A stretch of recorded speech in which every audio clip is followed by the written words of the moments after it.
गवत उचली ना. तर मित्रांनो बघू शकता आपल्या दादाने आपल्याला ना मोसंबी आणून द्यायचा आहे बघा.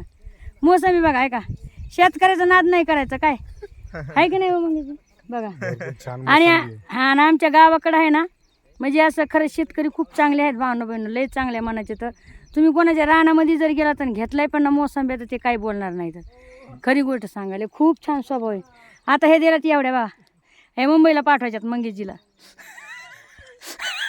आता आम्ही घेऊन जाणार. हा मंगेशजी आता हे घेऊन जाणार. मित्र मंडळी त्यांना ज्यूस बनवून देऊ. ज्यूस हा ज्यूस बनवून खावा प्यावा. आपलं खावाच म्हणते प्यावा आहे की नाही बरं भावना बहिण.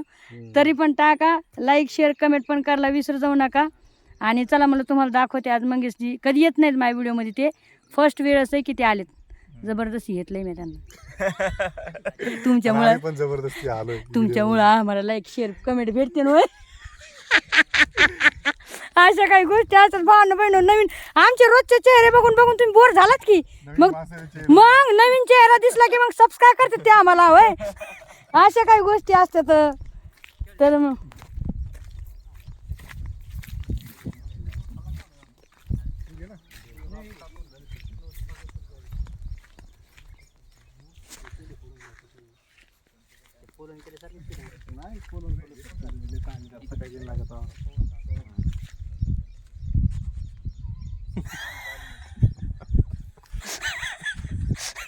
दहा सालेत मला माझं चालू असतंय व्हिडिओ घेणं. खरं का खोटे भांडणं भिणं असं असतंय ते.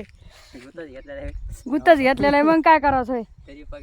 तरी पगार नाही पाणी नाही काय करावं. तर दादाला लय मोठे मोसंबी आणून दिले हो. मोठे मोठाले मस्त खरंच खरंच चांगलेत. खरंच चांगलेत बिचारे. त्याने कधी आपल्याला त्रास नाही दिला. तर म्हणलं चला तुम्हाला दाखवतं.